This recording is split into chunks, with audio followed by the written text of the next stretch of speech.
trazendo toda a cobertura direto do evento. Um programa itinerante, informativo e versátil, que mergulha nos bastidores dos encontros mais relevantes, levando ao público as pautas que realmente importam. Nós vamos juntos acelerar essa transição e mostrar que o Rio Grande do Norte é protagonista em sustentabilidade. Todo mundo convidado, dia 7 de agosto, 4 horas da tarde, YouTube aqui da Jovem Pan News Natal tem Inside News Conexão ODS. Agora 8 horas e 22 minutos. Repita. 8h22, olha, a defesa do ex-presidente Jair Bolsonaro afirmou ontem que Bolsonaro não descumpriu medida cautelar e que fala em manifestação não é ato criminoso. Jair Bolsonaro teve a prisão domiciliar decretada nesta segunda-feira pelo ministro Alexandre de Moraes, do Supremo Tribunal Federal. O ex-presidente foi preso por descumprir a decisão do ministro de não utilizar as redes sociais próprias ou por meio de terceiros. Há 10 dias, o mesmo ministro impôs medidas restritivas a Bolsonaro nesse inquérito que investiga aí a atuação do deputado Eduardo Bolsonaro, seu filho, contra as instituições brasileiras nos Estados Unidos. Além da prisão domiciliar, Moraes proibiu Bolsonaro de receber visitas e mandou apreender os celulares na casa do ex-presidente da República. Júlio Pinheiro, antes do seu comentário, da gente repercutir esse assunto que acabou pegando todo mundo de surpresa, né? Inclusive a imprensa repercute, que nem o próprio Bolsonaro esperava, viu? Estava numa reunião em Brasília. Sim, ele não estava esperando naquela hora. E estava preocupado em retornar para casa para cumprir a medida, né? Que ele tinha que estar em casa às 7 horas da noite. Foi uma decisão que teve reações positivas e muitas reações negativas também. Vamos começar pelo filho do Jair Bolsonaro. O Eduardo Bolsonaro disse que nas redes sociais ele manifestou uma nota à imprensa e ele fala: meu pai, Jair Bolsonaro, foi preso por apoiar de sua própria casa o povo brasileiro que foi às ruas. E falou: porque eu e meus irmãos postamos fotos deles. Uma prisão sem crime, sem provas, sem julgamentos, apenas abuso de poder para silenciar o líder da oposição brasileira. O Brasil não é mais uma democracia. A próxima reação a gente traz também do filho do ex-presidente, o Flávio Bolsonaro, que falou: nós estamos oficialmente em uma ditadura. Um dos trechos aí, a perseguição de Moraes contra Bolsonaro não tem limites. O líder também, Rogério Marinho, lançou uma nota, hoje inclusive convocou a imprensa para uma coletiva de imprensa que acontece na rampa da Esplanada. Na nota ele fala: no mesmo dia em que a Vaza Toga revela novos abusos de Alexandre de Moraes, o ministro volta a se exceder e decreta a prisão de Jair Bolsonaro, o maior líder político da história do Brasil. Coincidência? É evidente que não. Trata-se de uma cortina de fumaça para abafar as denúncias trazidas pelas reportagens investigativas, um dos trechos aí da nota que foi divulgada pelo senador Rogério Marinho. Eu queria falar no Day After. Vamos falar de hoje, Júlio Pinheiro, a repercussão desse caso aí. Eu já vou chamar a atenção para uma entrevista coletiva que está sendo convocada pela oposição neste momento em Brasília para tratar desse caso da prisão do ex-presidente Jair Bolsonaro. Essa coletiva, minha gente, chama a atenção por um detalhe. Ela vai ser realizada na rampa do Congresso Nacional, na rampa em frente ao Congresso Nacional. Quem está convocando nesse momento é o senador potiguar Rogério Marinho. Ele disse que essa coletiva vai ser realizada em resposta à prisão imposta ao ex-presidente Bolsonaro. Na nota, o senador que é líder da oposição no Senado, ele disse que a prisão foi determinada por um ministro da Suprema Corte que foi sancionado pela lei Magnitsky e que no mesmo dia passou a ser alvo de denúncias gravíssimas sobre a existência de um gabinete paralelo ilegal de investigações no TSE e no STF. Então essa coletiva está marcada para as 11 horas da manhã, no dia em que o Congresso Nacional reabre os trabalhos legislativos do segundo semestre. E ela vai acontecer num local bem emblemático, que é a rampa do Congresso Nacional. Bolsonaro, ele quis ser preso, viu, pessoal? Ficou muito claro que Bolsonaro quis ser preso no momento em que ele descumpriu as medidas de Alexandre de Moraes, porque é uma clara estratégia de Bolsonaro e de seus aliados para demonstrar o abuso de poder de autoridade, de abuso de poder de Alexandre de Moraes. A adesão de Alexandre de Moraes, a imposição dessas medidas, impedindo que você utilize redes sociais, que você não conceda entrevistas,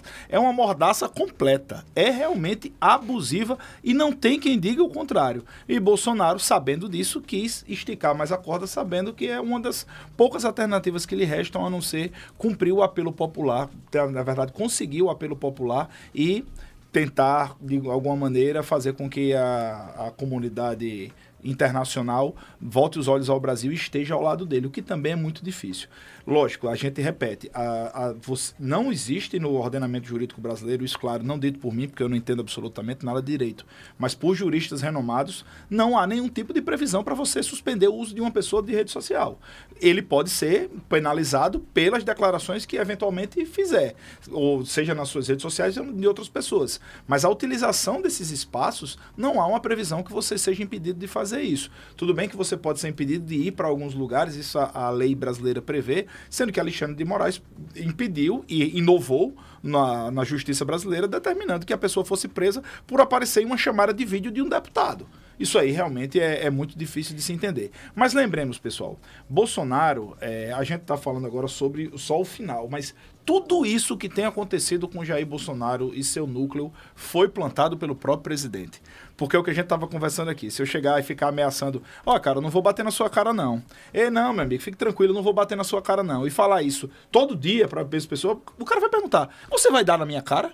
E por que Bolsonaro falou em golpe desde que, não só Bolsonaro, tá? Na verdade, Bolsonaro muito menos do que Eduardo Bolsonaro, por exemplo. Que Eduardo Bolsonaro, pelo menos em 3 oportunidades, falou em AI-5, em fechar o STF com um cabo e um soldado dentro de um jipe, e falou, agora vamos ser nós contra eles, quem quer pagar para ver? Sem falar também nas outras declarações que foram dadas sobre a suposta falta de lisura no processo eleitoral do Brasil. Então, Bolsonaro, ele cavou desde sempre esse clima tenso, e o golpe de Estado que não aconteceu e que a gente tem diversas discussões se foi ou não se houve ou não o cometimento de crime, essa discussão não aconteceria se Bolsonaro não tivesse dado corda a ela. Então, isso é fato e é uma responsabilidade dele. Então, ele está nesse momento em maus lençóis por causa disso também, e claro, por causa do abuso de Alexandre de Moraes, que não deveria ser o ministro relator de um processo em que ele aparece como vítima, porque ele é vítima, acusador e julgador. Não existe isso. Ele tem um inquérito que não tem fim, que é o inquérito das fake news, que está há 6 anos aí e não é finalizado porque cabe absolutamente tudo, inclusive de tirar pessoas que estão protestando em frente ao STF. Então, a gente tem uma gama de abusos que foram cometidos por todos os lados e, claro, culminando com isso, que é uma forma de Bolsonaro trazer para si o apelo popular e, claro, do próprio Alexandre de Moraes também, como disse Rogério Marinho, tirar dos olhos da população as denúncias que foram feitas por talha-ferro dentro da Vaza Jato. Virginia Vem na pauta de hoje, né? O Congresso retoma os trabalhos hoje, todo esse caos aí em torno da decretação aí da prisão domiciliar do ex-presidente. Isso aumenta a pressão pelo impeachment do ministro Alexandre de Moraes? Bom, esse, Lícia, é um dos processos bomba, pauta bomba, que está na gaveta do presidente do Senado aí para ser analisado. Claro que traz aí, ganha uma discussão nova no Congresso diante desse fato, que eu concordo com o Júlio Pinheiro. Bolsonaro sabia que o descumprimento da cautelar poderia levar à decisão do ministro Alexandre de Moraes. Talvez se o ministro tivesse feito vistas grossas, não teria caído aí nessa estratégia do próprio ex-presidente da República, mas faz parte de um processo jurídico. E ele só consultou, segundo informações, o advogado após ter feito a publicação, quando o advogado teria dito, retire do ar. Mas é lógico que ele Apagaram, sabia, né? Apaguem a mas ele postagem. sabia que seria preso, pessoal. Então, Ele sabia se ele que- não quisesse o descumprimento da cautelar, ele teria consultado. Exatamente. No mínimo, não estou falando nem de Bolsonaro, Você acha, do então, que filho uma que fez a estratégia? postagem. Há toda uma Fica estratégia. parecendo muito pra mim. Claro que é uma opinião baseada em absolutamente só em achismo. Mas ficou pra Não, mim. mas a ficou- imprensa fica bem Você repercute viu esse que- sentido também. E os movimentos, a imprensa nacional. Os movimentos também que aconteceram no domingo, eles tiveram um crescimento maior perante o clamor do lado do bolsonarismo. Fazia tempo, desde os últimos episódios, que as ruas não sentiam uma pressão maior. E aí, qualquer fato novo nesse sentido, a prisão de Bolsonaro estava prevista aí nos autos de um processo com as decisões que vinham sendo tomadas para acontecer em meados de setembro ou outubro. E ele foi antecipado com esse gesto aí, com essa decisão do descumprimento de uma cautelar, que não tem ligação direta com a sentença, não é, Júlio? Absolutamente nada. Ela só aumenta o tom para uma crise política dentro do Brasil. E é importante que Virginia diga isso também. Quero Até ouvir sua interromper, opinião, Virginia. Júlio Pinheiro. Já interrompendo o Viu 62, quem está conosco ouvindo pela 93.5 FM vai ficar com a nossa vitrine de oportunidades oportunidades. Nós vamos seguir repercutindo esse assunto na nossa transmissão no YouTube/Jovem Pan News Natal. 8h32. Repita. 8h32. Olha, e só para concluir, pessoal, porque é importante, como Virgínia muito bem colocou, essa prisão de Bolsonaro não tem nada a ver com o inquérito do 8 de janeiro, absolutamente nada a ver. Foi por causa, e mais uma vez caiu para Alexandre de Moraes.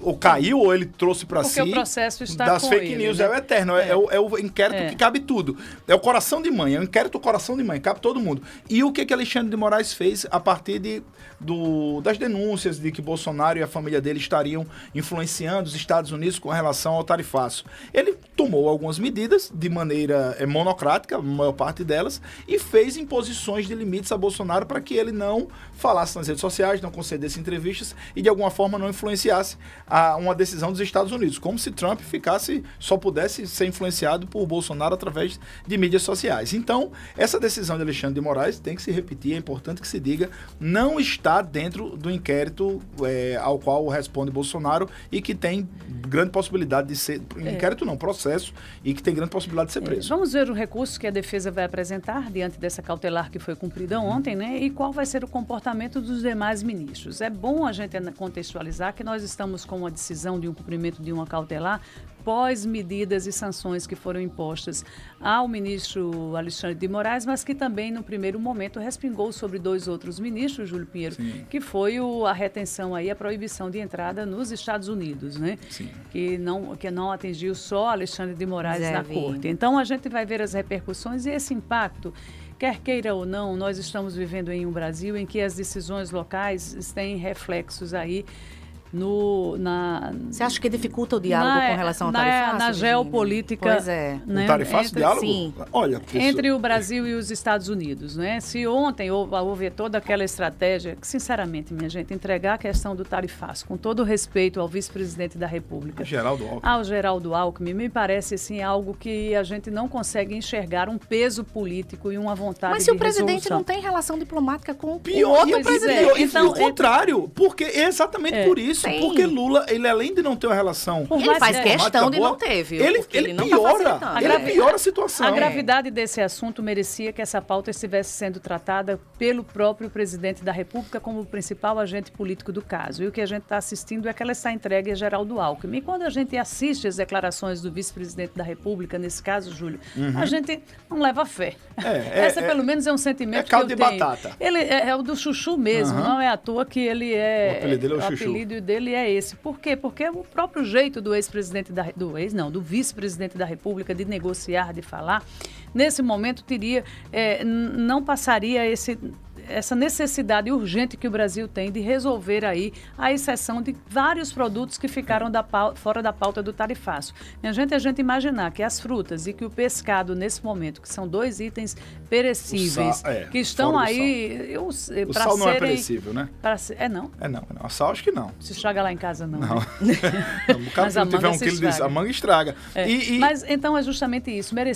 A gente merecia estar assistindo uma pauta prioritária na geopolítica nesses relacionamentos que envolvem Brasil e os Estados Unidos. E o problema Júlio, também... Claro que se a carta de Trump começou na hora que foi taxar o Brasil citando Jair Bolsonaro, uma decisão como essa de ontem, cumprimento de uma cautelar, não vai ajudar. Não ajuda, no mínimo não ajuda.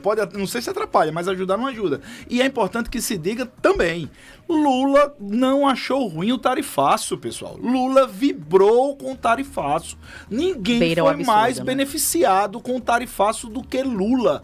Lula está nadando de braçada, sorriso de orelha a orelha. E o próprio Geraldo Alckmin. Pessoal, se Geraldo Alckmin andasse nu aqui na Rio Branco, ninguém dava nem notícia dele. Mas acontece que agora a gente está falando de Geraldo Alckmin. Por quê? Porque Geraldo Alckmin começou a ter um papel de protagonismo. Muito bem, a gente está de volta pelo rádio 93.5 FM. Sejam todos muito bem-vindos. Repercutindo o assunto do momento, a prisão domiciliar do ex-presidente Jair Bolsonaro, que foi decretada pelo ministro Alexandre de Moraes. Só para vocês entenderem as restrições que foram impostas com a prisão domiciliar, além do uso da tornozeleira eletrônica, proibição total de celular. Um celular do ex-presidente foi apreendido pela Polícia Federal na sua casa, recolhimento de todos os celulares disponíveis na residência, proibição de visitas, com exceção dos seus advogados, para qualquer outra pessoa é necessário autorização prévia do STF. Para que condenar? Visitantes autorizados ficam expressamente proibidos de utilizar celular, tirar fotos ou gravar imagens. Meu Deus. Proibição de contato com outros réus dos inquéritos aos quais ele responde. Não, no dia 24... A alopração aí é total, Júlio, pessoal. pra gente... Olha, você pode ter, você, caro ouvinte, você pode ser irado com o Bolsonaro. Você pode ter parado de falar questão, você pode ter nunca mais falado no tocante. Você não nem olha pra camisa da seleção brasileira. Usa a camisa da seleção de qualquer cor, rosa, você pode ser irado com o Bolsonaro. Mas é um absurdo, é um exagero, não tem condição. Ele já queria, parece, eu acho que ele queria criar um fato novo. Só pra gente corroborar os assuntos. Mas você deixou o cara sem condenação, preso, sem celular. Aqui nos presídios do Rio Grande do Norte, o pessoal tem celular e Bolsonaro dentro de casa não vai poder ter. Eu fico curiosa pra saber o que é que o Bolsonaro vai fazer diante das restrições, porque ler parece que ele não gosta. Olha, aí vai ser uma complicação. E é uma coisa estranha, porque na semana passada, quando foi determinada a restrição da tornozeleira eletrônica, ficaram alguns pontos que a própria defesa disse que não ficou sabendo, não sabia, que pediu para o STF especificar melhor. E uma das medidas é com relação à vedação, à concessão de entrevistas. Mas Moraes disse que ele poderia dar entrevistas. Mas como é que vai dar entrevista? Nos autos do gritando processo... Pelo muro? O cara pergunta gritando do lado, ele diz... No alto dessa declaração com relação agora da determinação da prisão domiciliar, consta que a chamada de vídeo que foi realizada por ele com o deputado Nicolas Ferreira. E foi exatamente esse fato que levou aí ao cumprimento de todas essas cautelares. Mas ele está desdizendo uma fala que ele mesmo disse, né? Enfim, é porque, na verdade... Rende um grande assunto para a gente aqui sobre... Bom, minha gente, a gente está construindo uma história na história da política nacional, né? Que a gente vai registrar isso para as nossas próximas gerações. E lembrando aqui que Bolsonaro não é o primeiro presidente que é preso. De forma domiciliar, sim. Mas hoje, se a gente olhar, Fernando Collor está cumprindo prisão domiciliar também. É o quarto presidente, eu acho. Ele é uma cobertura ali em Maceió. Mas nós já tivemos episódios que envolveram Michel Temer, que envolveram o próprio Lula, né, que ficou preso. Dos últimos presidentes, só não foi preso Fernando Henrique e Dilma Rousseff, que foi empichada, né? Mas ela não foi presa. E acho que também não sei se Sarney chegou a ser preso, mas ele teve diversas restrições também, né? Pois é, a gente agradece todo mundo que está participando aqui na nossa transmissão do YouTube. O Eduardo Oliveira está dizendo, só faltou proibir Bolsonaro de respirar. A Georgia Silva está dizendo, essa do celular foi boa, Júlio. Muita gente também comemorando o fato de Bolsonaro ter sido preso, né? Parabéns, o George Araújo, parabéns, Alexandre de Moraes, tem todo o meu respeito. Enfim, agradecemos a audiência de vocês, toda a opinião, já queremos muitos likes. Daqui a pouquinho a gente lê também todas as outras mensagens. A gente segue falando sobre política